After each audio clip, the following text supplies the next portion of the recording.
Hello viewers, আজকে আবারও আমি চলে এলাম বাংলা ব্যাকরণের একটি গুরুত্বপূর্ণ বিষয় নিয়ে আলোচনা করতে।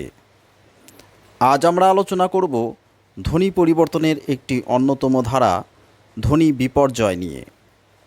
ধ্বনি বিপর্যয় হলো ধ্বনি পরিবর্তনের এমন একটি ধারা যেখানে কোনো শব্দে পাশাপাশি থাকা দুটি ব্যঞ্জনধ্বনি নিজেদের মধ্যে স্থান পরিবর্তন করে নেয়।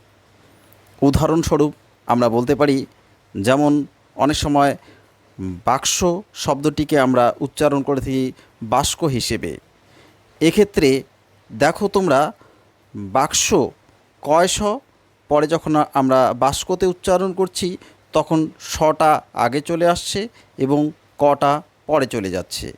এইভাবে দুটি পাশাপাশি ব্যঞ্জনধ্বনি যখন নিজেদের মধ্যে স্থান পরিবর্তন করে নেয় তখনই সেটা হয়ে যায় ধ্বনি বিপর্যয়।